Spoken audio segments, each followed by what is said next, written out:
Astaghfirullah. Bismillahirrahmanirrahim.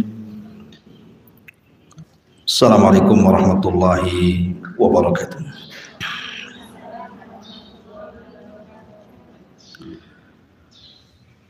Alhamdulillah wassalatu wassalamu ala rasulillah wa ala alihi wa sahbihi wa mawalah wa la hawla wa la quwata illa billahi wa ba'du.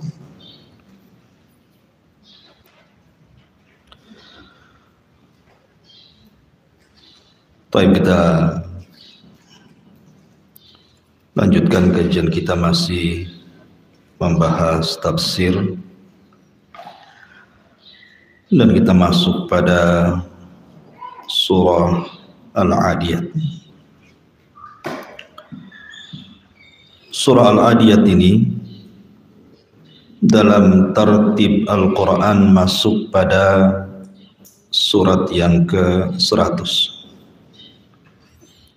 dengan jumlah ayat 11, jumlah kalimat 40, dan jumlah huruf 164, dan dia satu di antara surah Makkiyah, artinya turun sebelum hijrah Nabi sallallahu alaihi wa ala alihi wasallam.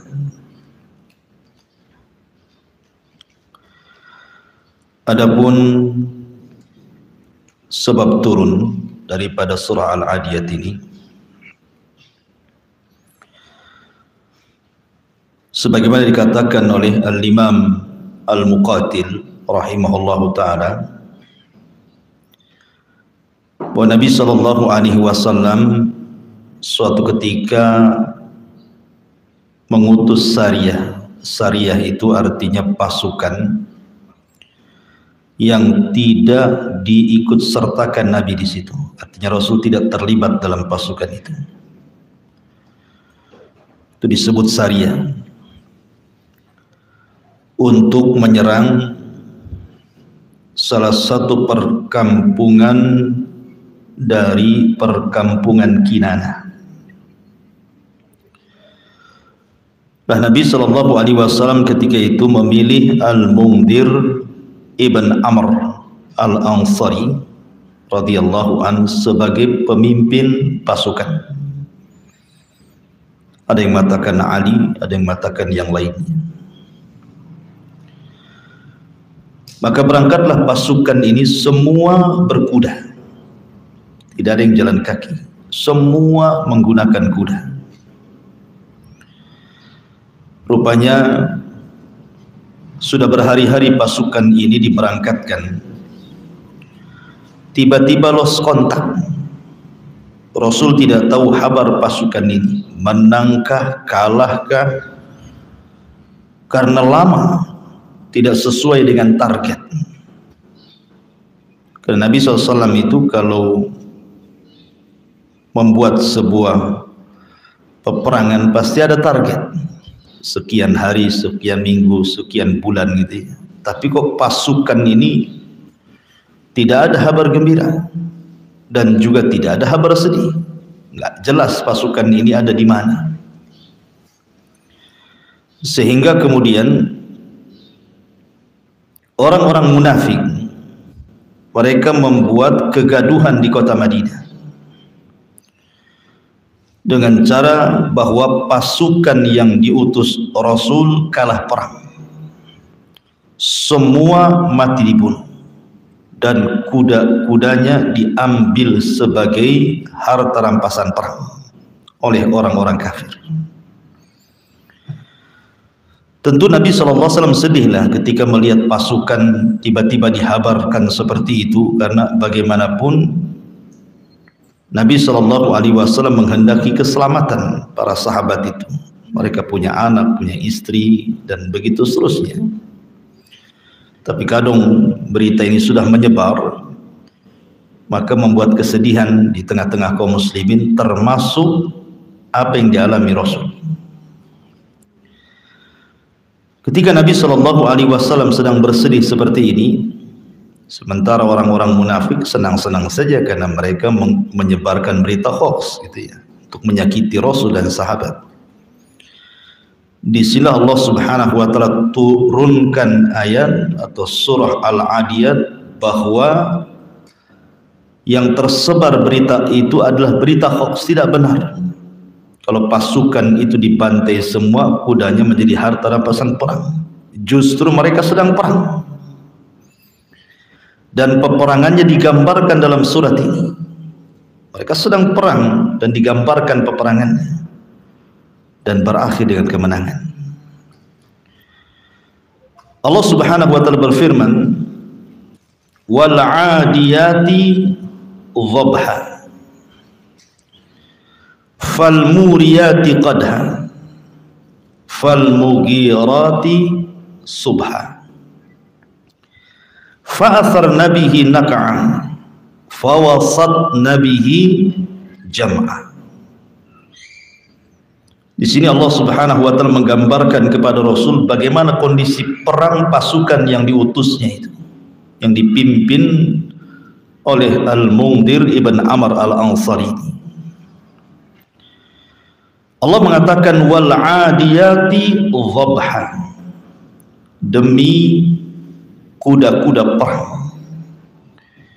Dhabha yang sedang terengah-engah mengeluarkan suara, karena kuda itu punya 3 suara.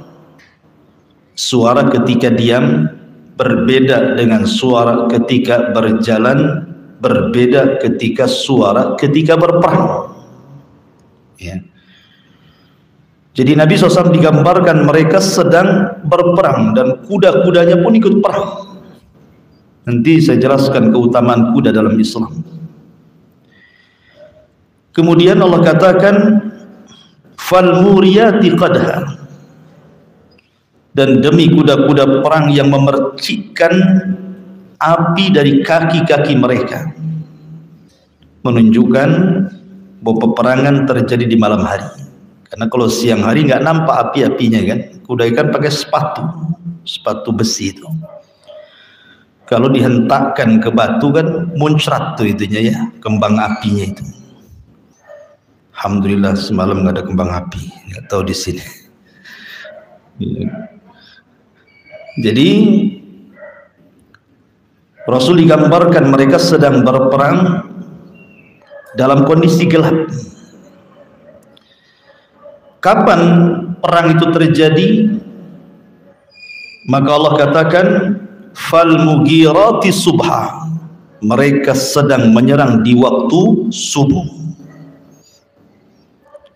Nanti saya jelaskan keutamaan waktu subuh.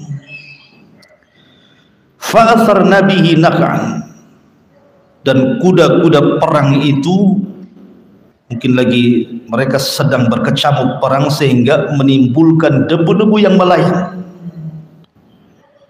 Fawasatna bihi jam'a, dan demi kuda-kuda perang yang sedang berada di tengah-tengah peperangan. Maka surah Al-Adiyah ini membantah isu-isu orang-orang munafik bahwa pasukan ini sudah kalah perang, dibantai, kudanya ditahan. Ternyata bukan seperti itu. Allah mewahyukan bagaimana kondisi para sahabat, semua selamat dan mereka menang perang.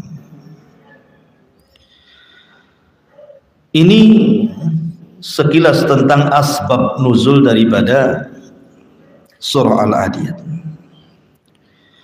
Taib, kita masuk pada tafsirnya. Allah Subhanahu wa taala berfirman, wal 'adiyati dhabha. Di sini Allah Subhanahu wa taala bersumpah dengan kuda perang. Ada yang mengatakan bahwa al-'adiyati dhabha ini bukan bercerita perang, tetapi cerita orang yang sedang haji.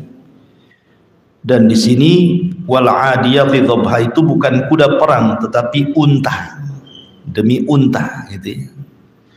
Tapi pendapat yang kuat bahwa di sini bercerita tentang perang karena lihat dari asbab nuzulnya. Unta bukan kendaraan perang, dan kendaraan perang itu ya kuda. Memang Allah ciptakan kuda itu untuk kendaraan perang. Makanya Rasul menyunahkan melatih kuda, berkuda, memanah, dan berenang gitu ya.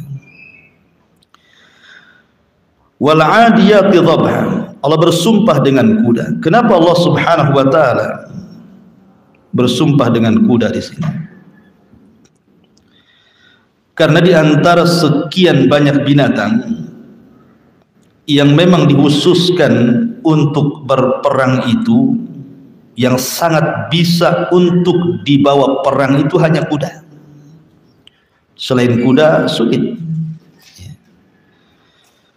Makanya Nabi Shallallahu Alaihi Wasallam menjelaskan bahwa pada ubun-ubun kuda itu ada berkah. Nabi mengatakan al-khailu fi nawasihal khair ma'qudun. Dalam kuda itu, di dalam ubun-ubunnya ada kebaikan yang terikat ila yaumil qiyamah, sampai kiamat dibangkitkan. Dalam riwayat al-khairu ma'qudun fi nawasil khair, bahwa kebaikan itu terikat pada ubun-ubun kuda. Dalam riwayat alaika bil khair fa innal khaila ma'qudun fi nawasihal khair ila yaumil qiyamah. Kalian harus berkuda karena dalam kuda itu terikat pada ubun-ubunnya kebaikan sampai kiamat dibangkitkan. Dan riwayat-riwayat yang semakna banyak. Salah satunya juga riwayat yang dikatakan al-khailu salasatun. Farasun yarbituhu ar-rajulu fi sabilillah. Salah satunya adalah kuda yang digunakan seseorang untuk jihad di jalan Allah Subhanahu wa taala. Intinya bahwa banyak hadis-hadis tentang keutamaan kuda karena ada barokah di ubun-ubunnya. Dan yang mengherankan, keberanian kuda itu ditentukan dengan keberanian penunggangnya. Kalau penunggangnya berani, kudanya berani. Kalau penunggangnya penakut, kudanya ikut penakut. Jadi kuda itu kayaknya lengket dengan sehati dengan penunggangnya. Jadi kalau penunggangnya makin berani, kudanya makin berani. Itulah memang kuda diciptakan seperti itu mungkin ya. Jadi kalau penunggangnya berani, ikut berani dia. Kalau penunggangnya pengecut, dia ikut pengecut juga kuda itu. Kemudian kuda ini binatang gesit dalam peperangan, tidak seperti unta atau tidak seperti keledai, tidak. Kuda ini bisa belok kanan, bisa belok kiri, bisa mutar, bisa mundur, bisa maju gitu ya. Sehingga karena kegesitan itu seolah-olah Allah ciptakan kuda itu memang untuk kendaraan perang di zaman itu, bukan itu ya. Zaman sekarang ya tembak matilah kuda. Zaman itu kan belum ada pistol apalagi bom gitu ya. Jadi memang perangnya berhadap-hadapan gitu. Dan pasukan kuda itu disebut pasukan elit di zaman itu. Makanya ketika Nabi Shallallahu Alaihi Wasallam melihat kesedihan di mata-mata para sahabat saat perang Tabuk. Tabuk ini agak jauh dari Madinah, tidak bisa dilalui dengan jalan kaki. Kalau jalan kaki lemes duluan gitu ya. Makanya yang pasukan yang bisa ikut serta dalam perang Tabuk itu harus pasukan berkuda. Sementara yang daftar perang itu banyak, tapi tidak punya senjata dan tidak punya kendaraan. Makanya Nabi sedih gitu ya. Dan pasukannya disebut Jaisul Usrah namanya, pasukan kesulitan, pasukan fakir. Maka Rasulullah berceramah tuh tentang pentingnya sedekah, karena jelas peruntukannya kan untuk jihad. Datang Abu Bakar menyerahkan semua hartanya, datang Umar menyerahkan separuh hartanya, datang Abdurrahman bin Auf menyerahkan banyak hartanya, dan yang paling banyak adalah Utsman ibn Affan. Dia banyak menyumbangkan, seolah-olah perang Tabuk itu milik Utsman. Ya. Makanya Nabi SAW mengatakan kepada Utsman, "Ma darraka ya Utsman ma amilta ba'da hadzal yaum." Apapun yang kau perbuat wahai Utsman setelah kau infak hari ini, nggak ada yang madaratkan kamu lagi. Menunjukkan keistimewaan Utsman ibn Affan karena sedekah banyak sekali. Artinya bahwa dalam perang Tabuk yang sangat berperan kemenangan itu adalah pasukan kuda. Ya, memang kuda ini Allah Subhanahu wa taala ciptakan untuk itu. Dan Nabi SAW juga memiliki kuda. Baik, kemudian di sini Allah mengatakan wal adiyati dhabha. Dalam tafsir As-Sa'di dikatakan aqsamallahu ta'ala bil khailil jariyati fi sabilihi. Allah bersumpah dengan kuda yang bisa berlari dengan kencang di jalan Allah Subhanahu wa taala. Dan dhabha di sini artinya suara kuda yang sangat memeki itu kan. Dan itu bisa menakutkan lawan. Jadi suara kuda itu bisa menggentarkan lawan gitu, suaranya saja, pekikannya itu. Lah ketika Allah bersumpah dengan kuda, ya suka-suka Allah lah mau bersumpah dengan makhluknya apa saja kan gitu. Tapi tidaklah Allah bersumpah pasti dalam sumpahnya itu makhluk itu punya keistimewaan. Karena makhluk Allah kan banyak, tapi tidak dijadikan sumpah semuanya.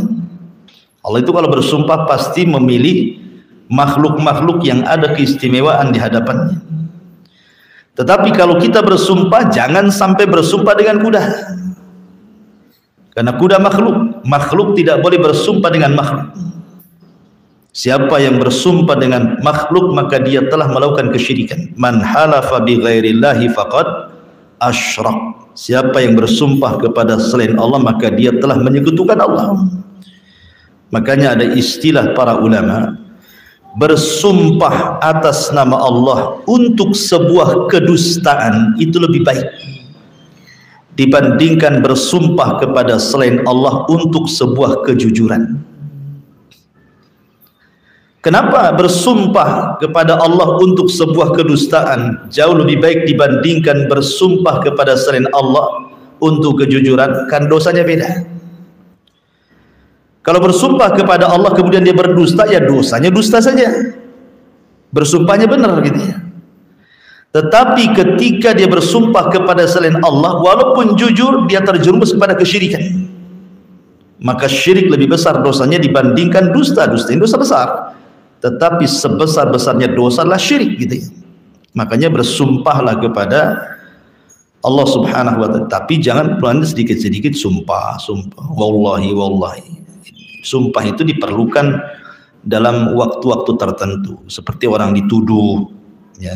Maka kita tidak berbuat tapi dituduh, maka cukup yang dituduh itu bersumpah saya tidak melakukan. Tapi yang menuduh bukan hanya bersumpah, dia wajib mendatangkan bukti kan itu. Wal 'adiyati dhabha fal muriyati qadha. Fal muriyat artinya fal mukidati bihawafiriha nara. Wadhalika min syiddati aduwiha. Jadi falmuriyah itu artinya percikan-percikan api yang keluar dari kaki-kaki kuda, maksudnya dari sepatu-sepatu kuda itu. Qadha, dan ini menunjukkan bahwa peperangan itu sangat sengit sekali. Karena kalau kuda langkahnya pelan-pelan mengeluarkan api lah kan itu. Memang kuda ini lagi bergerak ke sana kemari, beradu kaki dengan batu gitu. Makanya ini betul-betul sedang berkecamuk di tengah-tengah peperangan. Kemudian fal mughirati subha. Sedikit saya terangkan agak panjang. dan para sahabat menyerang musuh di waktu subuh. Mungkin sering saya ulang-ulang, tapi nggak apa-apa. Sesuatu yang terulang itu semakin lengket gitu ya.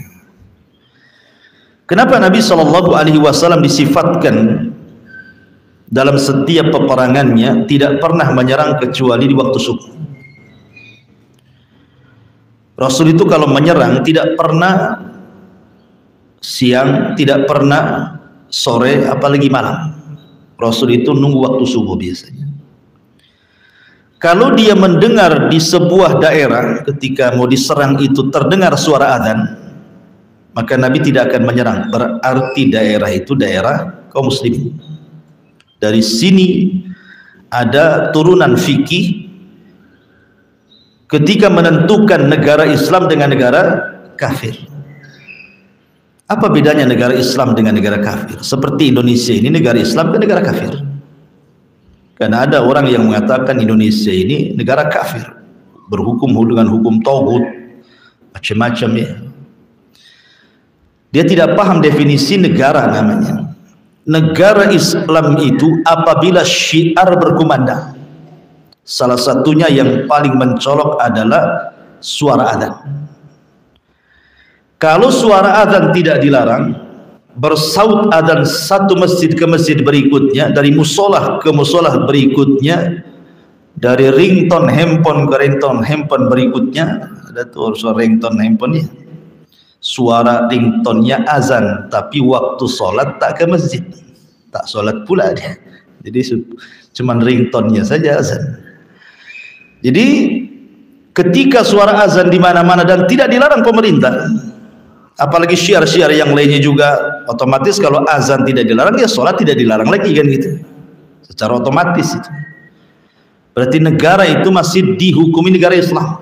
Soal kemudian ada beberapa hukum yang di luar daripada Islam, kan tidak semua, karena bagaimanapun bukan hanya di zaman sekarang, di zaman Bani Umayyah, di zaman Bani Abbasiyah pun tidak sempurna. Yang sempurna ya zaman Khulafaur Rasyidin saja kan itu. Tapi minimalnya syiar-syiar Islam itu berkumandang. Berarti ketika syiar berkumandang, berarti negara itu negara Islam. Beda dengan negara tetangga, Singapura umpamanya kan, suara azan saja nggak boleh keluar kecuali di satu masjid itu ya, di Sultan itu. Nah, berarti bukan negara Islam ya, negara kafir, karena juga mayoritas juga orang di luar dari Islam di sana. Lah Nabi itu kalau nyerang nunggu dulu tuh, kalau ada yang azan, kedengar azan nggak jadi, berarti di situ dianggap daerah Islam. Tapi kalau tidak mendengar azan sama sekali, langsung diserbu ya. Setelah mereka sholat subuh langsung turun menyerbu daerah itu. Kenapa Nabi memilih waktu subuh?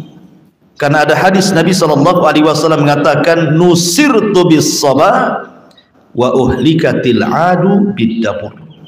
Aku ditolong dengan angin subuh, angin soba namanya, dan kaum Ad dihancurkan dengan angin sore.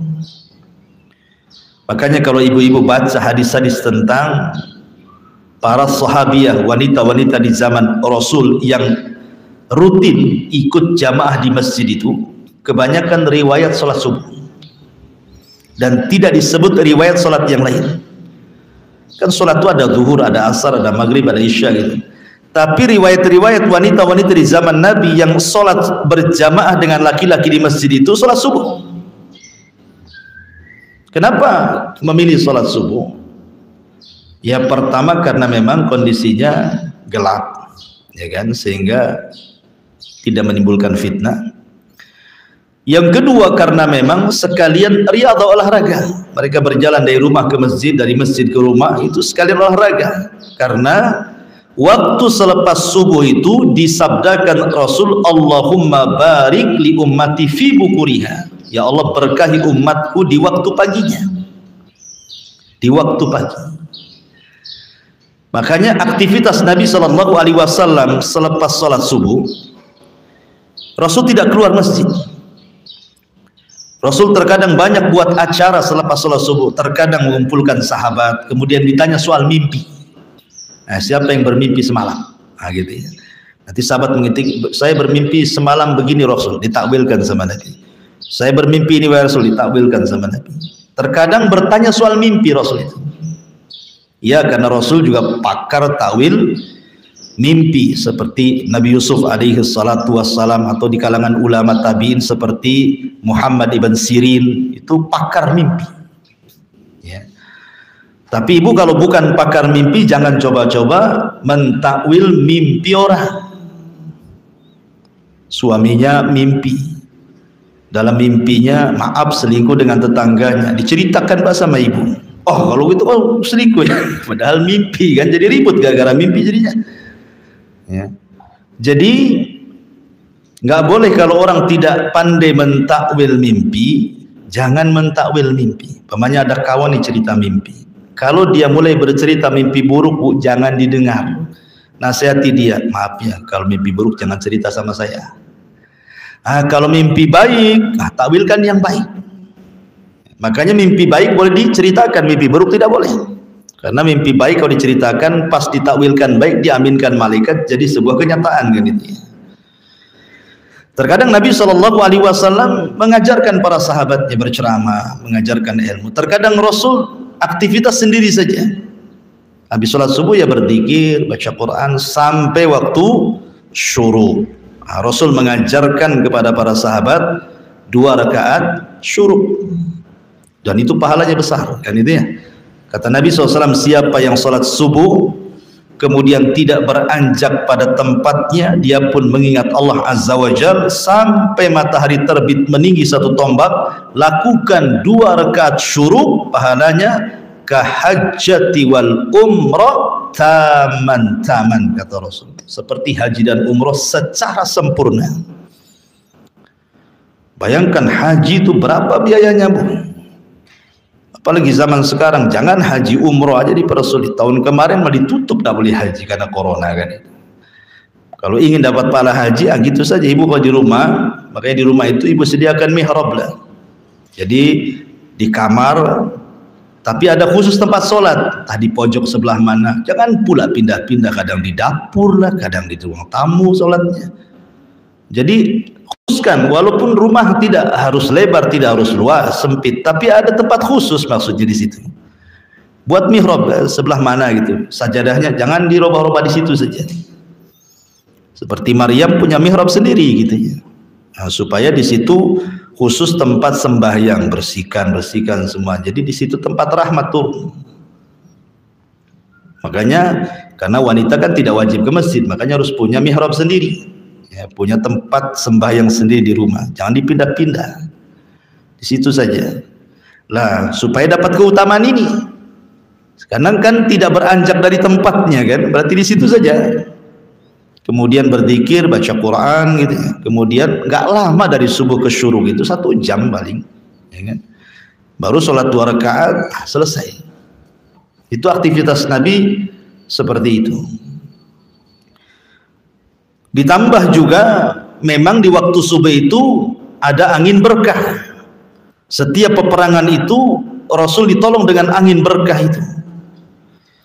Makanya nasihat para ulama itu, kalau habis subuh, kalau memang cuacanya baik, maksudnya tidak hujan lah, maksudnya tidak mendung, coba buka jendela, buka pintu gitu ya, supaya angin soba itu masuk sehingga membawa berkah ke dalam rumah. Makanya Ibnul Qayyim mengatakan, siapa yang tidur selepas subuh tidak diberkahi keluarganya, tidak diberkahi pekerjaannya, tidak diberkahi kehidupannya. Kenapa? Karena itu waktu turun berkah di situ masalahnya. Rahasia hidup manusia 1 hari itu ada di waktu itu masalahnya kan. Makanya jangan tidur di situ. Ingatkan kalau suami tidur lagi, jangan tidur lagi lah gitu. 1 jam saja lah, tidak lama kan. Ya. Jangan ayam pula dapat berkah ya. Ayam tidak tidur 1 jam segitu tuh.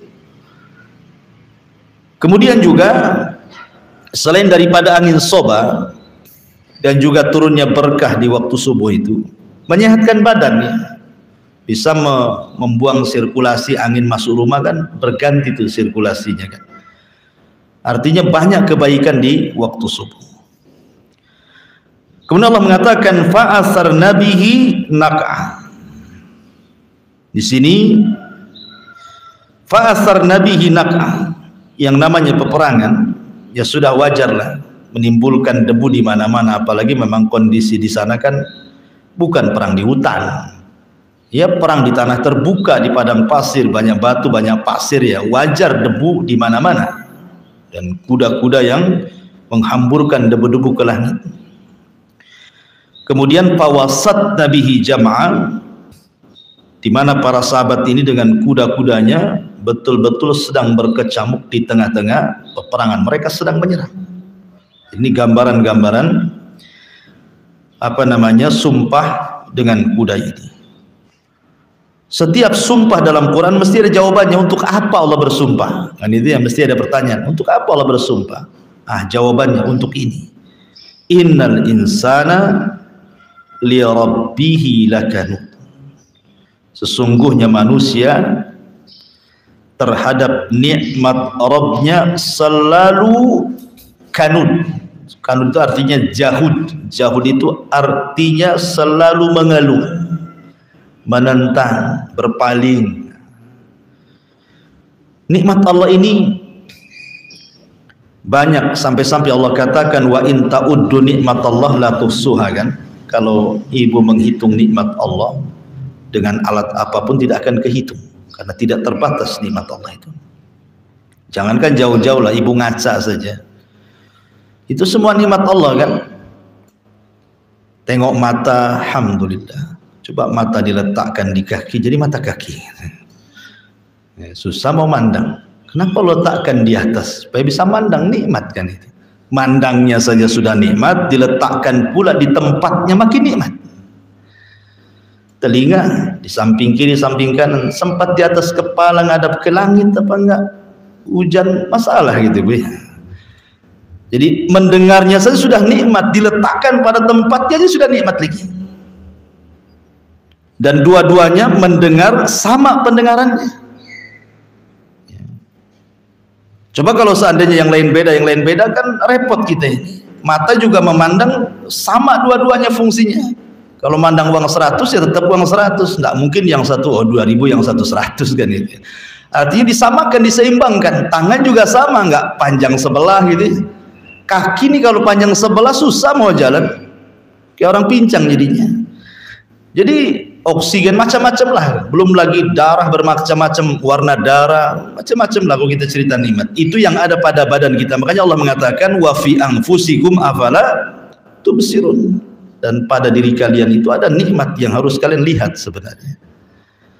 Lebih daripada itu, Allah Subhanahu wa taala berfirman, Allahu akhrajakum min butuni ummahatikum la ta'lamuna syai'an. Ketika kita dikeluarkan dari perut ibu kita, kita kan tidak mengetahui sesuatu. Sedikit pun kita tidak mengetahui apa-apa. Kita bisa lihat bayi yang baru dilahirkan, kan? Melihat saja tidak, mendengar saja tidak. Kadang-kadang bergerak saja susah. Mau minum saja harus disusui, mau makan harus disuapi gitu ya. Itu waktu kita bayi itu. Maka Allah katakan wa ja'ala lakumus sam'a. Baru Allah perdengarkan. Jadi mendengar dia. Wal absar, Allah berikan penglihatan, jadi melihat.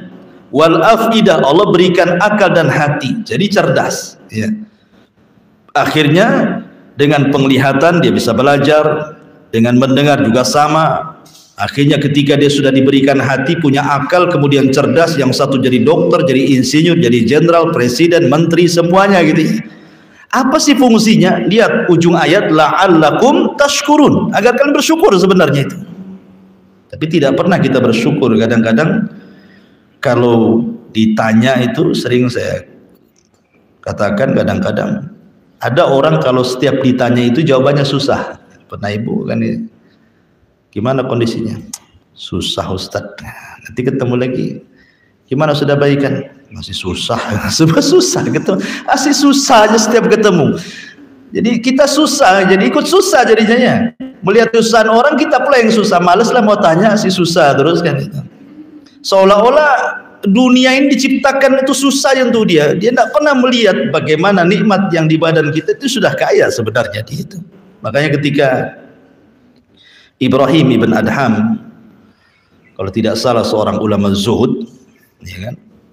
Ada orang mengeluh soal ekonomi di zamannya. Susah lah, susah, sedikit susah. Akhirnya dipanggil sama Ibrahim Adham, sini kamu. Kalau kamu ingin kaya, maukah kau lepas matamu? Ku beli sekian ratus dirham. Kalau kau ingin kaya, potong tanganmu, ku beli dengan sekian ratus dirham. Potong telingamu, ku beli sekian ratus dirham. Potong kakimu, saya beli sekian ratus dirham. Kamu kan uang banyak tuh jadinya. Dia mengatakan tidak maulah kan itu ya.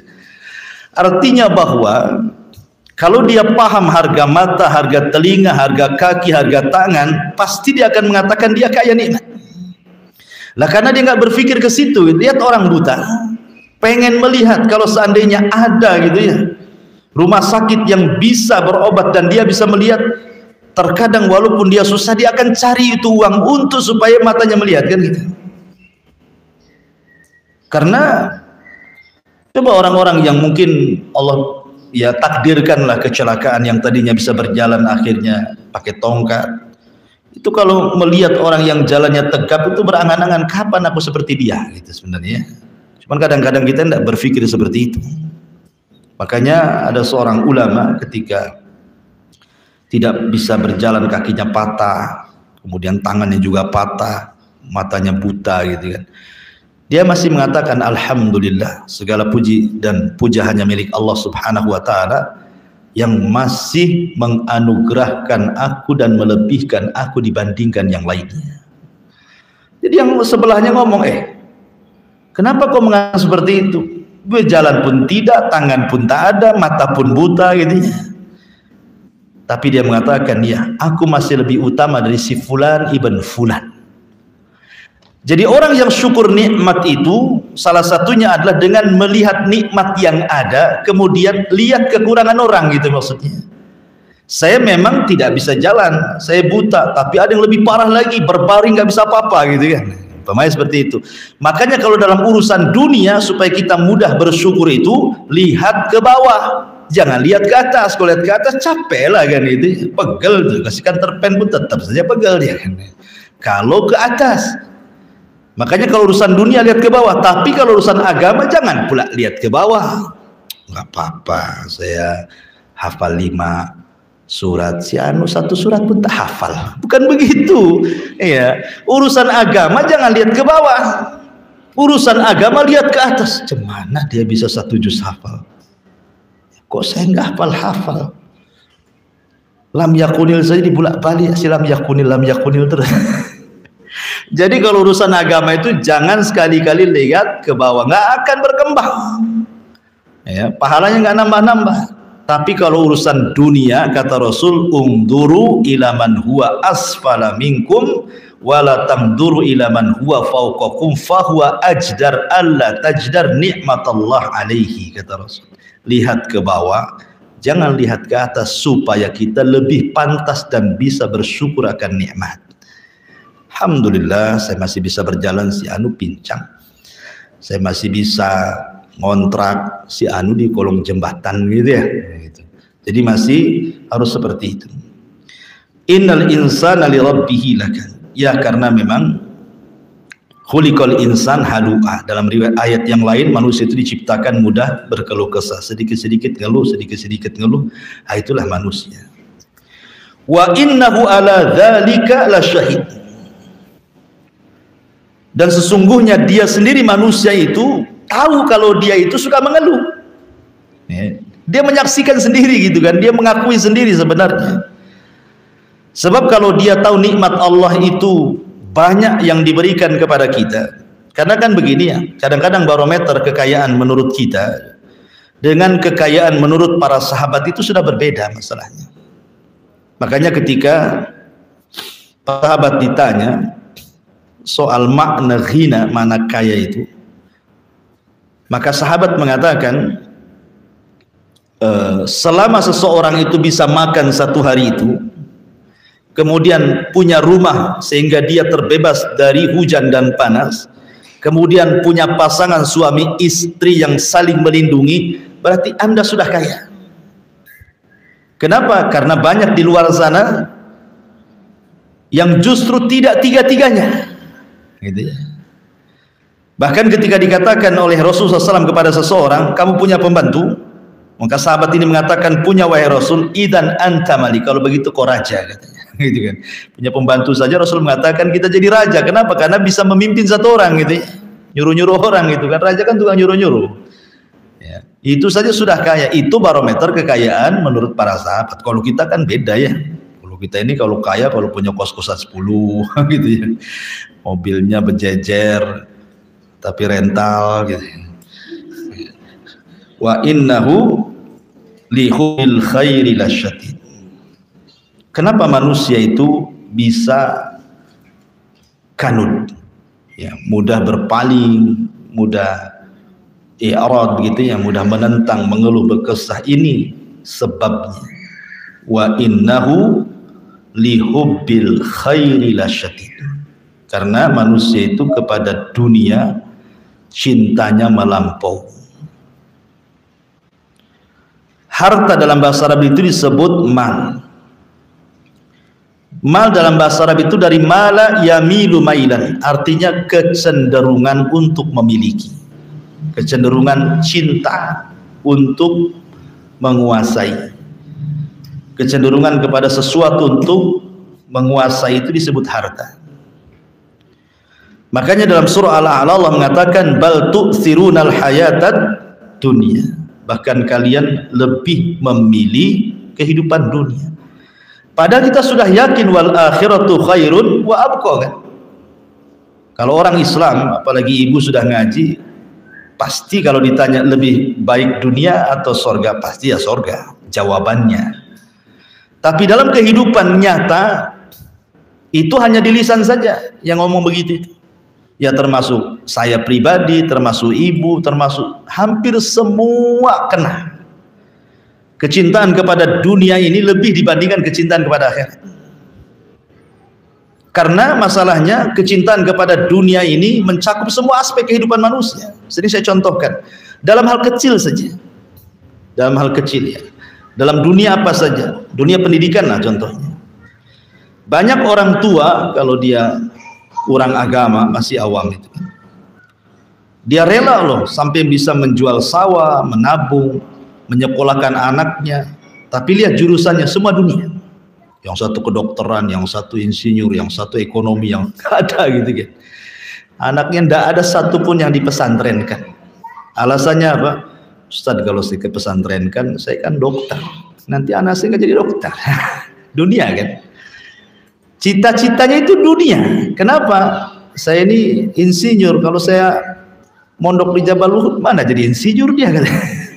Insinyur hutan yang ada. Jadi terkadang masalah-masalah pendidikan saja kita melampau urusan dunia itu lebih dibandingkan urusan agama kan. Bahkan ada yang lebih ekstrim lagi, ngapain masuk pesantren?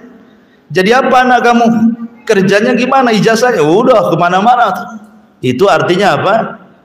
Wa innahu lihubbil khairi lasyadid. Atau contoh yang lain, ibu ini kalau beli baju pasti kan milih bu ya. Nggak mungkin nggak milih lah ibu tuh, pasti milih. Pertama lihat baju kawannya dulu. Oh cantik bajunya nih, beli di mana? Tengok mereknya kan itu ya. Murah apa mahal? Terkadang mahal pun kalau sudah cocok tuh pengen dibeli. Dia bisa nabung loh untuk beli baju. Tapi ketika ada saudaranya yang miskin, yang mungkin tidak punya baju syar'i, terkadang ibu ngasih bukan yang baru tuh, pasti yang second, yang bekas-bekas ibu kan, yang gombal-gombal tuh, yang udah nggak muat, gitu ya. Kumpulin, dikarungin, kasihkan di ruli sana. Jadi ngasih orang itu jelas sorga. Tapi ibu beli baju belum tentu jadi sorga kan? Belum tentu. Ibu beli baju bagus, baju masih ada, jadi sorga tidak. Itu hanya sekedar kepuasan batin saja kan. Bahkan bisa celaka kalau untuk riya. Tapi kalau ngasih orang sudah jelas gitu ya. Ya. Coba kalau seandainya ibu ngasih orang seperti kita cari baju untuk sendiri gitu kan. Itu baru ibu menyeimbangkan dunia akhirat namanya itu. Makanya Rasul mengatakan la yu'minu ahadukum hatta yuhibba li akhi ma yuhibbu li nafsi kan itu. tidak sempurna iman seseorang sampai bisa mencintai saudaranya sebagaimana dia bisa mencintai dirinya sendiri. Ibu kalau urusan kuliner, Masya Allah, saya Ustadz, saya enggak eman kalau mengeluarkan biaya, yang penting enak. Nah, ada istilah seperti itu. Kalau untuk makan jor-joran, pesan semua diconteng-conteng berapa? 500.000, bayar, enggak ada nyesal sampai rumah. Sekali ada orang miskin butuh makan, cari nasi padang, 1 lauk, 1 potong lagi. Nah, kasih, yang penting udah ngasih nasi kan ya. Lah ini kan ngasih orang nasi ini kan urusan akhirat ya, dapat surga kan. Tapi ibu makan kenyang dapat surga? Belum tentu. Makanya Bu, terkadang dunia kuliner ini, kalau saya nasihatkan, jangan diwajibkan. Ya, jangan diwajibkan, karena ada nih keluarga muslim ini kadang-kadang merepotkan suaminya. Setiap minggu wajib keluar. Kemana? Bukan ke pengajian, kuliner kan? Sana, ayo Pak, kita ke sana Pak, kita ke sana. Sekali seminggu ayahnya mungkin suaminya sibuk gitu kan, udah senyum pun tidak. Kenapa malam ini? Jadi akhirnya jadi dosa kan, gara-gara malu kuliner. Makanya Nabi SAW apabila pagi-pagi itu kan selalu Rasul itu menjumpai istrinya 2 kali. Pertama pagi, yang kedua menjelang maghrib. Pagi dia keliling dulu kepada istrinya. Istri Rasul kan banyak, ada 11, ya kan, disalami dulu, didoakan, menceramah sebentar, nanti ke rumah istri. Setiap hari seperti itu, nanti sore juga gitu lagi ya. Tapi kalau di pagi hari aktivitas Rasul kalau mau sarapan itu pertanyaannya sederhana, hal indakum syai'un. Syai'un ini nakirah Bu, dalam bahasa Arab itu bukan ma'rifat. Kalau ma'rifat itu ada alif lamnya, asyai'u. Tapi kalau tidak ada alif lamnya menjadi tanwin, syai'un berarti nakirah. Artinya pertanyaan Rasul kepada istrinya itu bukan bertanya masak apa, ya, bukan disebutkan makanannya, tapi ada nggak sesuatu. Sehingga kalimat sesuatu ini apapun oleh Nabi dimakan gitu maksudnya. Mau ini dimakan, mau itu dimakan, mau. Nah, sekarang suami ibu terapkan jadi Nabi gitu. Kalau ibu ndak masak sayur kangkung atau sayur apa kesukaan dia, bisa marah ini kan ibu ya. Si ini terus, kok tak bisa masak ya kata. Jadi sebenarnya soal masalah ini jangan merepotkan keluarga ini. Makanya ibu jangan menekan suami gara-gara kuliner. Kan ini bahaya sekali. Rasul itu kalau soal makan apa saja dimakan. Dan istri-istrinya pun diperlakukan yang sama. Rasul tidak memaksa kau harus masa ini, harus masa itu, enggak. Sehingga kalau kata Aisyah radhiyallahu anha ummul mukminin atau istri yang lain, tidak ada wahai Rasul, kata Rasul, kalau gitu saya puasa saja. Nah, kan sederhana ya kehidupan Nabi itu kalau diterapkan kan. Tapi suami ibu nggak seperti Nabi sih misalnya. Kalau dia bilang nggak masak, maki-maki deh. Kok ngapain ini, tidur aja kan, nggak masak itu. Nabi kan sederhana saja. Ya, nggak ada puasa ya. Kalau ada dimakan. Ya, seperti itu Nabi. Artinya dunia kuliner ini merusak keluarga sebenarnya. Terkadang lebih wajib daripada sholat wajib itu kadang-kadang. Taib. Wa innahu ala dzalika lasyadid wa innahu lihubbil khairi lasyadid. Atau dalam masalah apalah, masalah pernikahan juga sama kan. Terkadang kita ini kalau orang awam yang diundang itu justru orang-orang kaya.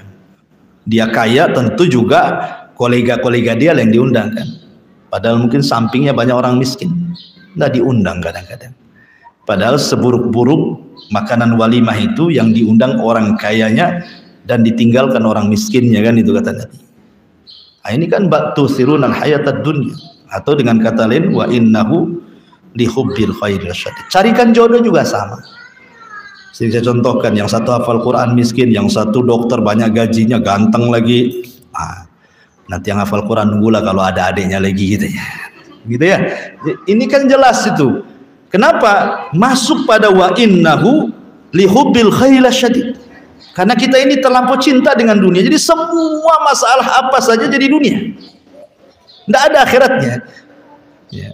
Mau yang sudah ngaji, mau yang nggak ngaji, ustadz juga sama. Ini kalau amplopnya sedikit agak malas datang. Dan juga yang seperti sampai ada yang ngasih takrif tuh, kalau mengundang saya sekian, kan gitu kan. Ada tuh ustaz-ustaz tuh, ya. Nah, kalau nggak sekian juta, nggak mau datang deh. Anda ini sedang berdakwah, sedang cari duit gitu. Kalau sedang cari duit janganlah begitu, kerja kan gitu ya. Jadi sampai kepada masalah-masalah dakwah pun banyak yang kemudian lebih mencintai dunia daripada akhirat. Jadi kalimat wa innahu li hubbil khair lasyadid ini mencakup semuanya. Nggak ada yang tersisa dalam kehidupan kita ini. Coba apa yang tersisa dalam kehidupan kita? Depan kita masjid masih belum jadi. Nah, kita bangun rumah kita udah lebih baik daripada masjid. Nah, itu contoh yang jadi sebutkan contohnya ada semua. Ya, soal pendidikan anak-anak juga sudah sama, semua sama. Makanya kenapa di sini Allah tekankan dengan kalimat la syadid. Ya, syadid itu artinya sangat kepengen gitu ya. Soal dunia itu. Padahal sebenarnya akhirat itu lebih baik dan lebih kekal. Kenapa kemudian akhirat yang sudah jelas-jelas kekal lebih baik dibandingkan dunia? Kita lebih cinta dunia nih. Kata Abdullah bin Mas'ud radhiyallahu an, li'anna dunya quddimat wal akhirata ukhirat. Masalahnya dunia itu didahulukan, akhirat dibelakangkan. Coba kalau dibalik, kita masuk surga dulu, enggak mungkin kita ke dunia kan itu ya. Apain? Makanya Nabi Musa mendebat Adam, gara-gara kau aku jadi ke dunia jadi. Coba kau tak makan buah larangan, katanya Musa. Ya, karena tahu nikmatnya dunia. Karena dunia didahulukan, akhirat dibelakangkan, walaupun akhirat sudah sering kita dengar kenikmatannya tidak bisa dilihat mata, didengar telinga, terlintas pun tidak bisa. Itu kan berarti nikmat sekali itu tuh kan. Tapi tidak tertarik, hanya jadi cerita saja. Tetap saja kita ini dunia terus. Kenapa? Karena dunia dikedepankan dan ditampakkan, akhirat itu dikebelakangkan dan digaibkan. Cukup beriman, itu masalahnya. Ya. Jadi seolah-olah itu yakin antara yakin dan tidak yakin soal akhirat itu. Nah, dunia ini ya sudah di depan. Jangankan soal itu, soal jual beli saja. Ibu jual barang sama saya. Ustaz, ini harga ini berapa? Ini kalau kontan 1.000, kalau kredit nggak apa-apa lah 1.500. Bagi penjual lebih baik kontan daripada kredit, ya kan? Kenapa? Karena kontan sudah jelas dapat duit lagi kan. Kalau kredit, iya kalau bayar nanti macet kreditnya kan itu ya. Itu urusan apa saja. Ya, makanya sifat-sifat seperti ini sifat manusiawi gitu ya. Karena memang sorga itu dikelilingi dengan sesuatu yang dibenci, tapi neraka itu dikelilingi dengan sesuatu yang dicintai. Makanya orang lebih suka masuk neraka walaupun bayar, dan tidak suka masuk surga walaupun gratis. Innal insana li rabbih lakanud wa innahu ala dzalika lasyahid. Wa innahu li hubbil khairi lasyadid. Afala ya'lam idza bu'thira ma fil qubur. Afala ya'lamu idza bu'thira ma fil qubur. Tidakkah manusia mengetahui apabila bu'thira, dibangkitkan, ma fil qubur, apa-apa yang ada dalam kuburan.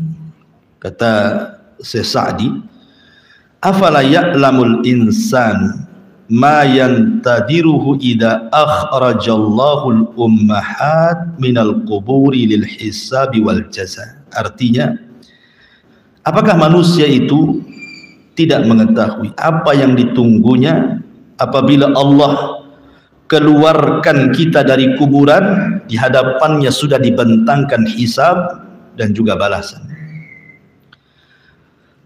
Orang kalau beriman dengan hari kehidupan setelah kematian, pasti orang itu akan terlahir menjadi amanah, jujur, disiplin, dan begitu seterusnya. Kenapa? Karena setiap ucapan ada tanggung jawabnya, setiap perbuatan ada tanggung jawabnya, setiap amalan ada balasannya. Oh, seperti itu.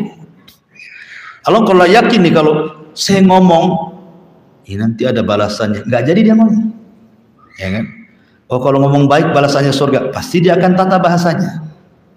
Orang melangkah ke tempat maksiat, nggak jadi. Kenapa? Nanti maksiat ada balasannya, diarahkan ke tempat yang halal, kan begitu. Jadi setiap orang kalau yakin ada kehidupan setelah kematian, pasti baik tuh hidupnya. Makanya kalau kita melihat ya, waroknya para ulama, zuhudnya para ulama, amanahnya para ulama itu luar biasa. Saya contohkan Muhammad ibn Sirin rahimahullah ta'ala, ulama tadi, dia itu seorang pengusaha kaya, dia ulama kaya, Muhammad ibn Sirin ini. Lah salah satu usaha Muhammad ibn Sirin ini adalah jualan zait. Zait itu minyak zaitun ya, minyak zaitun kalau di sana kan minyak zaitun minyak goreng ya, sampai di Batam pula jadi minyak urut gitu. Jadi Ibn Sirin ini jual minyak goreng gitu, minyak zait. Jadi ketika ada peluang, namanya pembisnis itu kan melihat peluang. Ini peluang baik. Ini kalau seorang pembisnis kan dia rela berani mengeluarkan modal karena sudah jelas hitung-hitungannya kan. Ini pas ini momennya saya belanjakan semua minyak kan, ini pas momennya. Mungkin kalau sekarang ini pas mau Idul Fitri, mau Idul Adha, mau acara-acara besar gitu kan, pasti laku gitu ya. Jadi dihabiskan modalnya. Ya dengan hitung-hitungan dia akan untung. Allah takdirkan di malam hari minyak itu kecemplung tikus. Ya.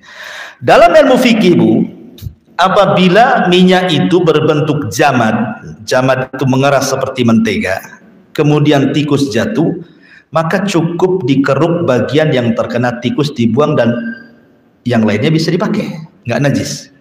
Kalau bentuknya jamad, ya bentuknya keras, kayak mentega kan keras ya, cukup yang bagian terkena binatang bangkai itu cukup dibuang, nah, sisanya bisa dipakai. Tapi kalau cair seperti minyak kan cair itu, maka dianggap najis, ditumpahkan semua Muhammad ibn Sirin. Sebab itulah dia bangkrut. Coba bayangkan kalau ini terjadi pada kita, kan orang nggak tahu ada tikus yang tinggal dibuang dijual kan gitu ya. Orang kalau nggak terfikir bahwa di sana ada kehidupan setelah kematian kan, mungkin begitulah ceritanya kan. Sayang ini modal sudah besar, masa gara-gara satu tikus dibuang semuanya kan gitu kan. Kalau orang jahat buanglah tikus, mana ada orang tahu ya. Tetapi lihat bagaimana waroknya para ulama. Kenapa? Karena yakin ada kehidupan setelah kematian. Ini kalau minyak dijual padahal ini sudah dianggap najis, berapa dosa yang akan saya tanggung kan begitu pikirannya. Makanya Abu Hanifah, ma'ruf Abu Hanifah, seorang pengasas mazhab Hanafi, dia pengusaha kain yang kaya. Abu Hanifah itu kan ikut jejak bapaknya, karena bapaknya kan pengusaha kain ya, kain katun atau kain sutra lah bahasa kitanya kan. Jadi ketika dia sudah jadi pengusaha besar Abu Hanifah itu, jadi ada yang order kain di daerah lain gitu ya. Dia punya pembantu namanya Bishr, pembantu dalam pegawainya. Dia mengatakan, wahai Bishr, ambil nih kain ini, bawa ke sana, ada yang pesan. Nanti tolong jelaskan, di sini ada cacatnya sedikit. Jelaskan sama dia. Kalau dia mau silahkan, kalau nggak mau bawa balik. Akhirnya sama Bishr dibawa kain itu. Kain itu banyak, mahal. Ketika sampai di konsumen, lupa pula Bishr ini menjelaskan cacat yang dimaksud Abu Hanifah gitu maksudnya. Langsung main jual, kemudian dapat uang pulang. Jadi ketika sampai mau menyerahkan uang kepada Abu Hanifah bertanya, sudah disampaikan amanah bahwa tadi ada beberapa kain ada cacatnya. Kata Bishr, astagfirullahaladzim, lupa wahai imam, katanya. Lihat apa yang dilakukan Abu Hanifah. Ini modal besar ya. Kata Abu Hanifah, ambil nih uang ini, kamu sedekahkan kepada anak yatim, katanya. Kamu sedekahkan kepada fuqara wal masakin, ambil uang. Coba kan, untuk membalas apa?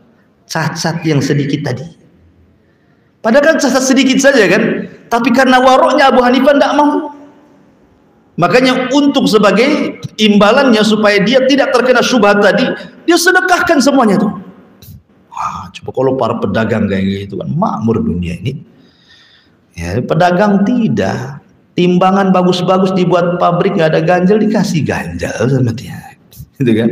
Meteran sudah pas-pas 1 meter dikurangi 1 senti. Ya.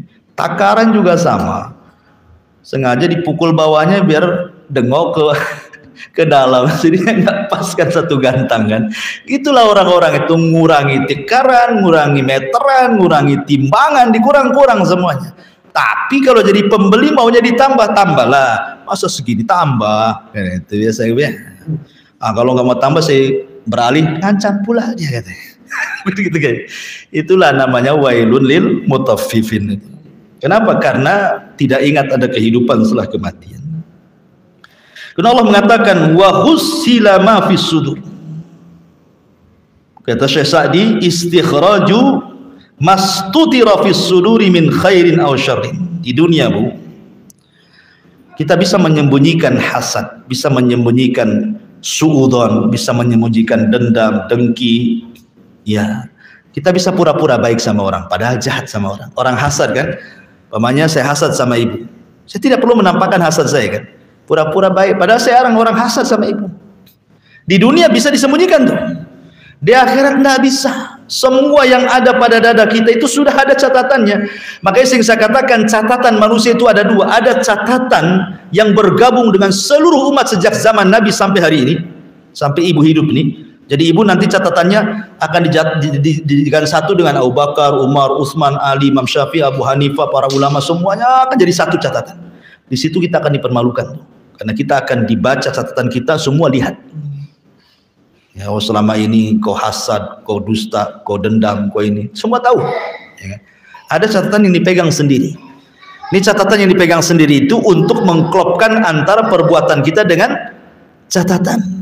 Dalam hadis Ibnu Tokoh itu kan, ada orang datang dengan bawa 99 catatan, kata Allah bentangkan satu catatanmu. Sekali satu catatan dibentang sejauh mata memandang. Kalau saya analogikan itu, kalau ibu belanja di mall gitu ya, itu kan keluar risitnya tuh dari komputer tuh. Ini kalau risitnya ini sejauh mata memandang, mungkin ibu beli satu mall dibeli semua. Serisitnya sampai jauh mata memandang itu. Dan subhanallah, pada hari kiamat nanti, yaumul hisab itu, Allah kembalikan hafalan kita. Jadi Allah berikan kekuatan hafalan yang tidak Allah berikan di dunia. Jadi kita akan hafal tuh, mulai ibu balik sampai ibu wafat, ibu hafal tuh. Kalau sekarang kan mungkin kadang-kadang lupa kan itu. Apalagi soal utang, lupa kalau punya utang. Udah dibayar belum ya? Kayaknya sudah, padahal enggak. Jadi sekarang kan mudah melupakan, orang mendolimi orang itu sangat mudah. Tapi nanti di akhirat semua hafalan dikembalikan ke otak kita untuk mencocokkan hafalan dengan tulisan. Ya. Jadi semua yang ada dalam hati itu akan ditampakkan. Makanya Allah tutup, inna rabbahum bihim yauma idil lakhabir. Sesungguhnya Rabb mereka pada hari itu la khabir. Khabir itu maha mengetahui. Subhanallah, di antara khabirnya Allah, sering saya ingatkan Bu ya, Allah itu tahu kalau ibu itu maksiat. Allah tahu, nggak mungkin Allah nggak tahu kan.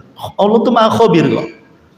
Allah tahu ibu sedang maksiat sendiri, sembunyi-sembunyi, ya kan. Setiap kita pasti bermaksiat. Cuman kita tidak tahu aja maksiatnya beda-beda antara kita dengan yang lain kan.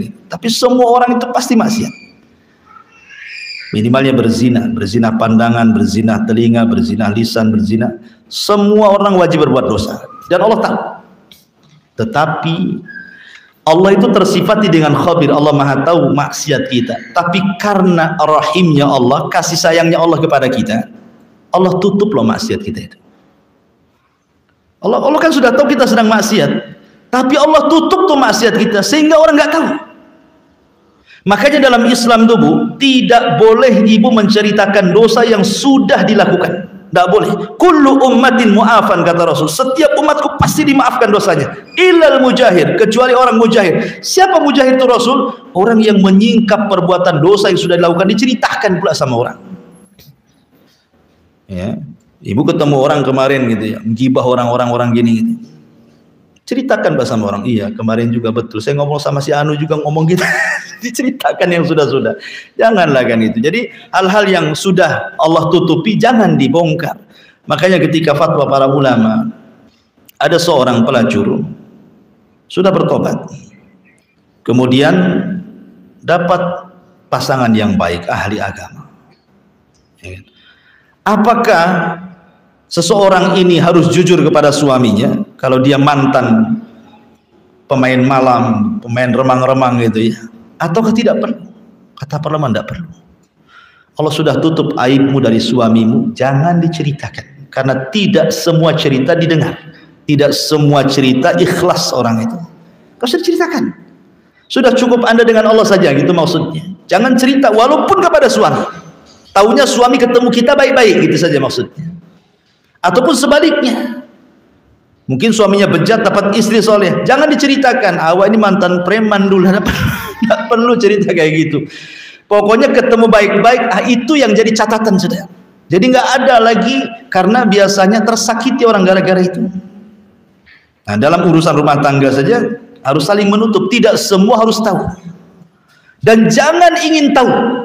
Nah, itu yang penting. Kadang ibu ini nekan suami, akhirnya banyak dusta. Suami yang tadinya jujur jadi banyak dusta. Gara-gara apa? Gara-gara komunikasi. Nelpon gak dibalas, marah kan gitu ya.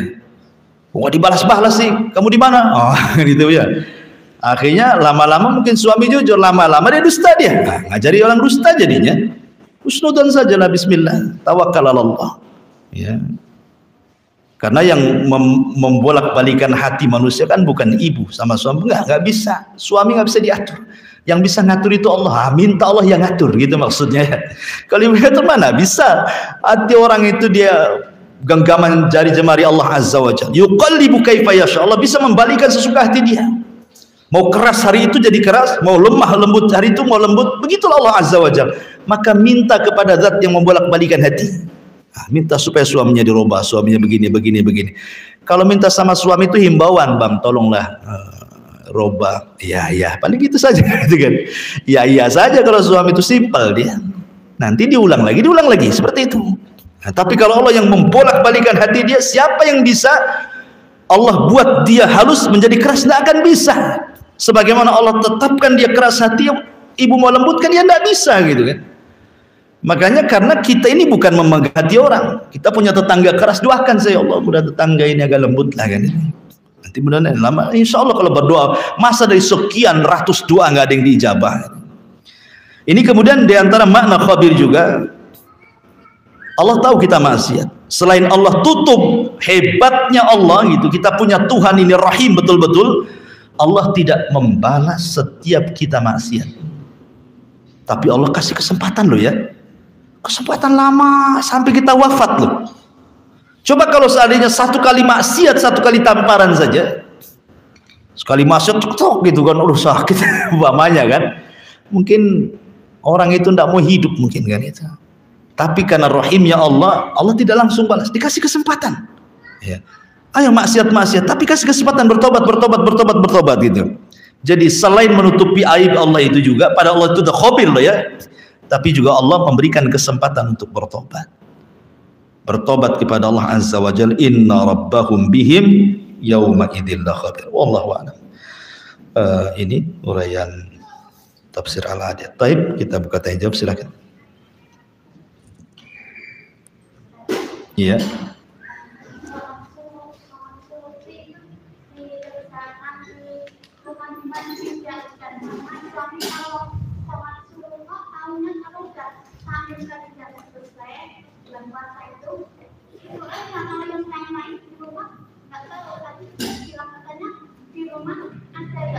Gimana kan? Salat syuruk ya. Itu bagi perempuan lah di rumah. Enggak, Nabi itu contohkan untuk laki-laki dan perempuan. Kalau perempuan ya di rumah lah salat syuruk. Ya di rumah, tetapi makanya saya katakan tadi buat di rumah tuh tempat mihrab khusus, tempat sholat, jangan dipindah-pindah di situ. Nah di situ, nah, ibu sholat subuh di situ, dzikir di situ sampai terbit sholat syuruk di situ. Ada yang mengatakan syuruk itu duha yang diawalkan. Sebagian ulama mengatakan syuruk itu duha yang diawalkan. Ada yang mengatakan duha sendiri, syuruk sendiri, dan itu yang kuat. Ya, bagi ulama yang mengatakan itu duha yang diawalkan, ya mereka ada dalilnya. Tapi ulama yang mengatakan itu syuruk sendiri, duha sendiri, ada dalilnya. Cuman kalau laki-laki dianjurkan di masjid, Kalau perempuan ya di rumah, karena bagaimanapun sholat terbaik bagi perempuan itu makin ke dalam makin baik di rumah. Cuman boleh ke masjid dengan syarat gitu yang ketat gitu ya.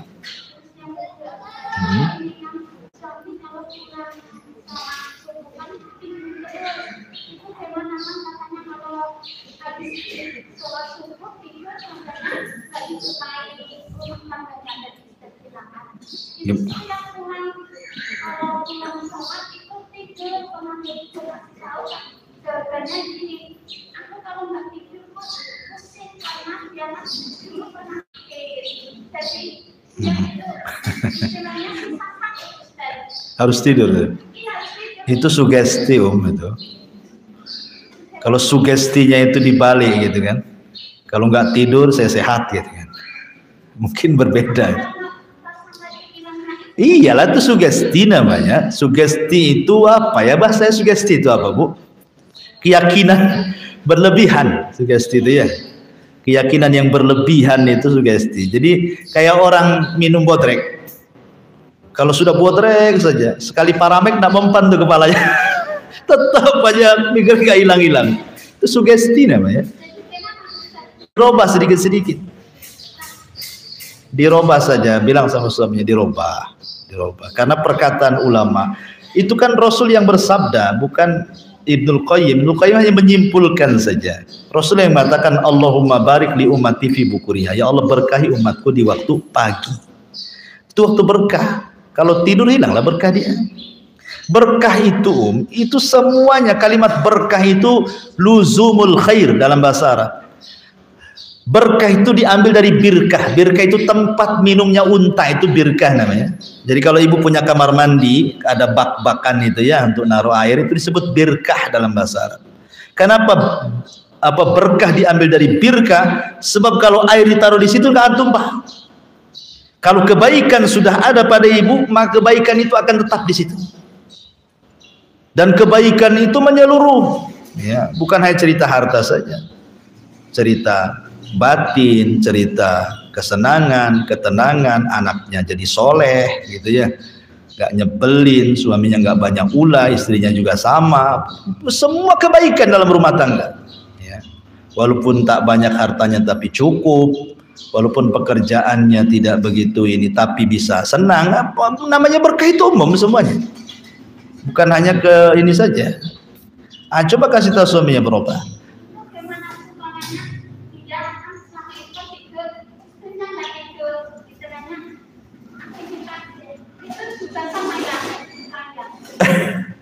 Ya istrinya diberkahi, suaminya diberkahi. Iya. Ya kalau bisa itu sama-sama lah, dibiasakan. Sekali-kali tidur enggak apa-apa. Kalau memang sakit perlu, tapi jangan dibiasakan gitu maksudnya ya. Justru waktu subuh ke syuruk itu karena waktu berkah. Di situ rahasia rizki manusia. Minta kepada Allah, ya Allah tambahkan ilmu, ya Allah tambahkan rizki yang halal, ya Allah tambahkan amal yang diterima. Harusnya kan berdoa itu di waktu itu. Karena ketika kita umpamanya bekerja nih, kalau pagi hari kita berdoa supaya dapat rizki halal, insya Allah mungkin dapat yang halal. Tapi kalau tidak berdoa terkadang masuk ke yang haram, masuk ke yang syubhat. Kita nggak tahu namanya kan. Pagi zaman sekarang ya kan, zaman sekarang mana peduli syubhat haram, tidak peduli. Bahkan ada istilah yang lebih parah gitu, yang haram saja susah, kok pula suruh cari yang halal katanya kan. Kan ada cerita-cerita seperti itu. Artinya ya cobalah dirubah kan bisa lah masa. Dan itu kan cuma 1 jam saja. Kalaupun mau setelah matahari terbit, tidurlah situ.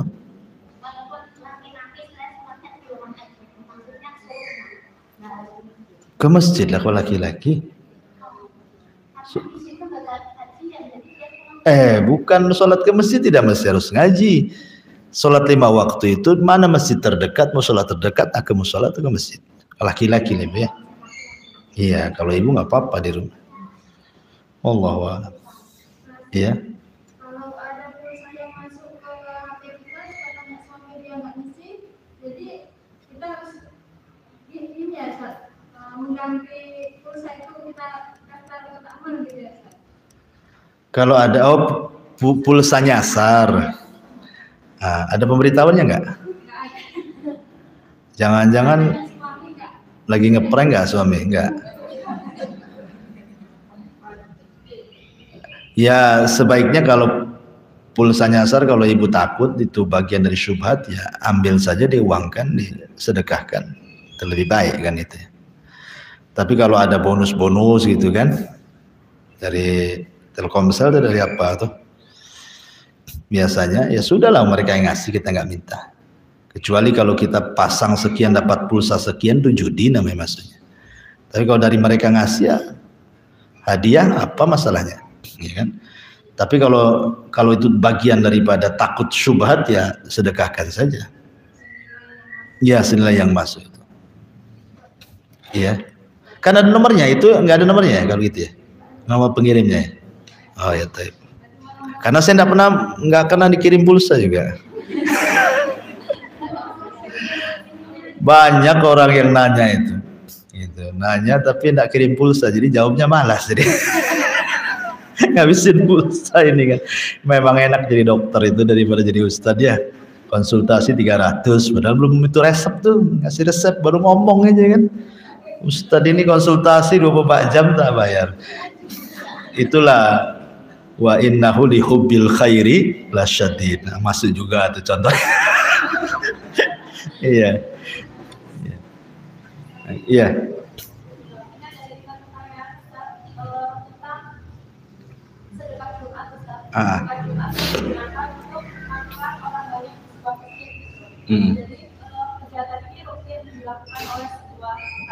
Lembaga.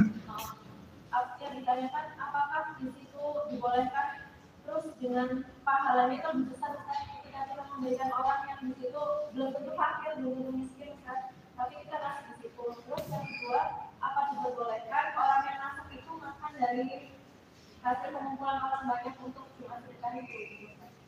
Iya. Alhamdulillah. Di sana ada sedekah, di sana ada hadiah. Makanya ketika kita membahas masalah pembagian kurban, sepertiga disedekahkan, sepertiga dihadiahkan, sepertiga dimakan yang korbaner, kan itu ya. Kenapa disedekahkan? Untuk fuqara wal masakin. Kenapa dihadiahkan? Karena tidak semua orang fakir miskin, tetangga kaya kasih hadiah, kan itu ya. Atau orang kafir kasih hadiah, bukan sedekah ya, karena dia non muslim, kemudian dimakan sendiri. Tapi secara umum yang bersedekah ngasih makan di hari Jumat itu sebuah kebaikan, itu amal baik, itu amal baik, karena kan sasarannya kita tidak tahu di situ, kan nggak tahu sasarannya siapa, yang penting orang yang Jumat kasih sedekah. Dan ingat, sedekah itu salah satu jalan khusyuknya sholat. Ibu kalau tanya Ustadz, gimana cara khusyuk sholat? Gampang. Sedekah sebelum sholat. Mana ayatnya? Allah mengatakan, qad aflaha man tazakka wa dzakara isma rabbih fasal. Allah mengatakan, qad aflaha man tazakka. Sungguh beruntung orang yang tazakka. Tazakka itu membersihkan jiwa, artinya bersedekah. Kemudian wa dzakara isma rabbih, kemudian dia ketika masuk ke masjid dia membaca Allahumma ftah li abwaba rahmatik. Fasolat, kemudian salat. Kata ulama, tartib ini bisa jadi khusyuk. Kalau ingin khusyuk salat, sedekah dulu, baru berdoa, baru salat. Kenapa? Karena sedekah itu membersihkan jiwa. Orang cinta dengan harta, ketika disedekahkan berarti dia sedang melepaskan kecintaan kepada harta. Ketika hatinya sudah lepas dari kecintaan kepada harta dan hanya kepada Allah, maka dia bisa khusyuk dalam salatnya. Nah, itu salah satu kunci bagaimana cara khusyuknya salat. Setiap salat sedekah. Sedekah. Gimana caranya cari orang miskin? Buatlah kaleng di rumah, ya kan, ditulisi untuk anak yatim, fakir miskin, untuk masjid, untuk apa gitu kan. Habis sholat kasih 2.000 sholat, 2.000 sholat, kan enak ya. Tapi ditukar dulu Bu, yang 100.000 bankrupt pula, diambil lagi nanti. Butuh diambil lagi, makanya ditukar banyak gitu ya, recehan sikit kan bisa ini. Kalau 100 dibuat 100.000 dibuat 100 perakan kan, oh bisalah 3 tahun. Taib. Jadi kembali ya masalah sedekah tadi. Gak apa-apa, sedekah kan kita kan intinya niatnya kepada fuqara wal masakin. Dan kalau aglabnya orang masjid itu memang orang nggak mampu, ya adalah orang-orang yang kaya di situ, ya enggak apa-apa. Kita kan niatnya untuk fuqara masakin. Karena kan nggak tahu masjid itu orang miskin kah nggak orang miskin kan? Ya kan salah, hukumnya diambil dari keumuman saja. Saya bersedekah orang miskin karena orang yang datang ke masjid biasanya kita nggak tahu, hanya satu dua aja mungkin ya, tetangga-tetangga gitu. Ya nggak masalah. Ya. Kemudian orang yang masak boleh nggak makan? Ya sekarang gini masalahnya, niat dia masak untuk sedekah itu. Nah, itu kembali kepada ayat tadi. Ya, wa innahu li hubbil khairi lasyadid tadi kan. Niatnya apa gitu? Kalau niatnya lillah, murni karena Allah Azza wa Jalla, ya dia akan sedekahkan semuanya. Capeknya dia, laparnya dia, hausnya dia, itu ada pahala sendiri. Nah ini penting, makanya kenapa orang harus yakin dengan pahala itu. Contoh ini, anak ngurus orang tuanya, tapi saudara-saudara yang lain itu tidak pernah ngurus orang tuanya, entah ngerantau di mana-mana. Akhirnya kemudian orang tuanya mengatakan, nak, karena kamu yang sudah ngurus saya, ini rumah ini milik kamu. Saudara-saudaramu itu kurang ajar semua sama saya, katanya. Jangan senang bu, tidak boleh. Walaupun ibu yang ngurus dia, tetap tidak boleh mendolimi ahli waris kan. Jangan pula aku yang ngurus ibuku, ya sudah pantas tidak. Itu namanya tidak ikhlas ketika ngurus orang tua kan. Tetap dibagi sesuai waris dan dia akan dapat pahala besar di surga karena ngurus orang tuanya. Nah, kalau gara-gara itu hilanglah pahalanya jadinya kan. Nah, contoh seperti itu ya, yang mungkin untuk mendekatkan pemahaman.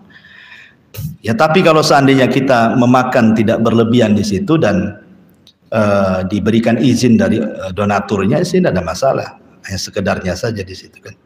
Apalagi dia juga orang fakir. Wallahu a'lam.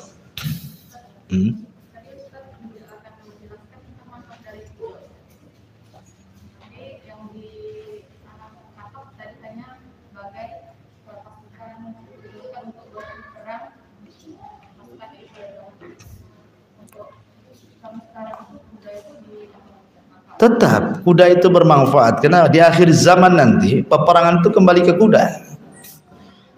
Nanti di akhir zaman itu Allah akan keringkan bumi, nggak ada lagi minyak bumi itu, sehingga nggak ada mobil akan jadi rongsokan, helikopter nggak bisa terbang, nggak ada minyaknya. Kalau keringkan semuanya kan, pakai apa? Pakai air gitu, masa terbang? Nanti semua akan kembali ke zaman Nabi. Semua perang itu akan ke kuda, ke panah, ke pedang, ke unta, semua akan seperti itu. Nanti di akhir zaman. Kalau zaman sekarang, ya berkuda ya manfaat juga, itu sunnah hukumnya. Kita berkuda kalau ada kudanya sunnah. Kita kalau ada kuda, latihan kuda sunnah hukumnya. Karena Rasul yang mengatakan kan. Nah, jadi latihan perang itu disunahkan di 3 kendaraan. Kalau ada kuda ya, kalau kita mungkin bukan tentara ya paling tinggi berkuda lah. Kalau di tentara sudah ada tanknya, ada pesawatnya, enak lah dia kan. Nggak mungkin juga kita mau latihan perang pinjam tank tentara, mau dikasih ya bang? Kan nggak dikasih, ya sudah kuda lah kan itu. Ya. Berlaku, ya mau laki-laki perempuan sama saja. Cuman kan bagaimanapun kekuatan itu kan ada di laki-laki ya. Wa idulakum mastata'tum. Kalau jihadnya perempuan kan haji. Ya jihadnya perempuan tuh haji. Kalau jihadnya laki-laki perang gitu. Perempuan terlibat perang itu bukan di front, tetapi bagian ngurus yang luka, bagian ngurus yang sakit, perawatnya lah gitu ya. Di zaman Nabi kan seperti itu. Bukan bagian di depan, bukan begitu, enggak. Karena ada hadis yang mengatakan jangan kau bunuh perempuan, jangan kau bunuh anak-anak, jangan kau bunuh orang tua kan itu. Itu kan saran Rasul kalau perang, jangan kau bunuh perempuan, jangan kau bunuh anak-anak, jangan kau bunuh orang tua, jangan kau tebas pohon. Ya. Jadi Islam itu membawa kebaikan karena memang kebiasaan orang kafir terkadang melibatkan perempuan dalam perang kan, seperti contohnya dalam perang Uhud. Hindun itu menggerakkan perempuan tuh. Ya, menggerakkan perempuan dalam perang itu. Makanya Menang orang-orang kafir karena menghalalkan segala cara kan. Maka dalam Islam ya jihadnya perempuan ya haji lah. Nah, tetapi walaupun demikian menjadi khilaf para ulama, boleh nggak haji perempuan ini tanpa mahram ataukah harus dengan mahram? Imam Ibnu Hazm membolehkan wanita itu tanpa mahram selama perjalanannya aman. Tetapi pendapat yang lain dikatakan tidak, karena mahram itu syarat dari kemampuan. Karena Allah mengatakan man istata'a ilaihi sabila. Kalau dia punya kemampuan maka berangkatlah. Di antara kemampuan itu mahram. Gitu ya. Tapi sebenarnya Allah mengatakan tidak. Khusus haji boleh tanpa mahram kalau aman di jalan. Karena istri-istri Nabi ketika Rasul meninggal mereka umroh. Ya kan? Karena istri-istri Nabi kan tidak boleh nikah lagi. Mahramnya siapa? Makanya dilibatkan rombongan dengan para sahabat kan. Itu dalilnya yang membolehkan wanita haji tanpa mahram dibolehkan, kan itu jihadnya perempuan. Tapi sebagian ulama seperti Syekh Utsaimin melarang, tidak boleh karena syarat kemampuan itu harus ada mahram. Tapi kalau jihad kan beda, laki-laki. Itu pun jihad itu pun harus ada izin dari orang tua kan. Kalau nggak ada orang tua nggak diizinkan tidak boleh. Makanya ketika para ulama membahas masalah al-a'raf, orang yang berada di tengah-tengah surga neraka itu disebut ashabul a'raf. Dosanya apa sih ashabul a'raf ini? Kenapa dia di tengah-tengahkan? Kalau ada angin surga enak, kalau angin neraka tersiksa, di tengah-tengah surga neraka. Dan hisabnya paling terakhir lagi. Rupanya dosanya sepele. Ketika dia jihad, orang tuanya nggak ngizinkan, akhirnya mati syahid. Ya, syahidnya masuk surga, tidak izin orang tuanya masuk neraka. Di tengah-tengah dia jadinya.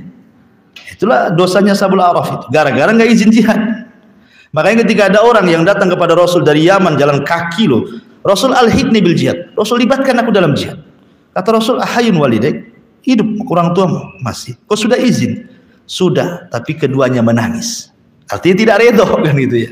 Kata Rasulullah, irji fa fihi ma fajahid. Sebaiknya kau pulang, berjihadlah untuk orang tuamu, buat orang tuamu tertawa sebagaimana kau buat orang tua menangis. Jadi walaupun jihad tetap ada syarat-syaratnya kan. Sebagaimana laki-laki juga ada syaratnya ketika jihad, perempuan juga sama ketika haji ada syarat-syaratnya.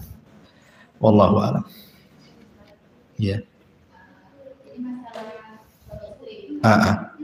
Suami ini menceritakan masalahnya pada orang yang nggak amanah gitu. Orang yang dijadikan pacarnya itu menceritakan kembali ke orang lain.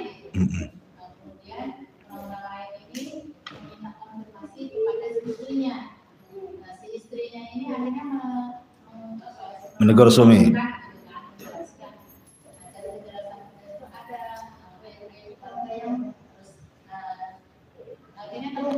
Iya. Nah, si istri ini termasuk apa ya?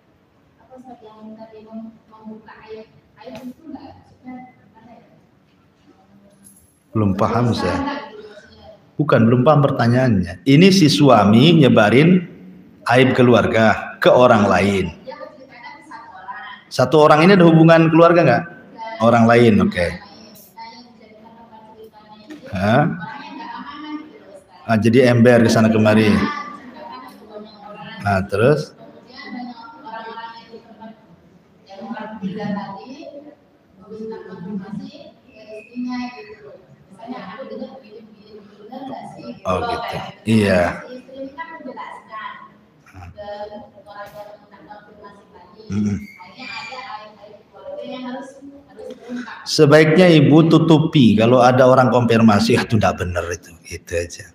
Suami itu tidak benar itu nggak kayak gitu, ditutupi aja ibu. Jadi ada yang nutup, ada yang buka keran, ada yang nutup keran gitu loh. Jangan Pak dibuka semuanya, kerannya habis nanti akhirnya terbongkar semua aibnya nanti. Jadi kalau memang ya salah satunya yang berakal lah, salah satu yang berakal, jangan ikut pula, jangan ikut emosi juga kan itu. Ya kalau bisa nasihati suaminya bisa nasihati, kalau enggak ya kadang-kadang ada beberapa suami yang keras kepala gitu kan. Harus dikasih oli itu kepalanya biar encer.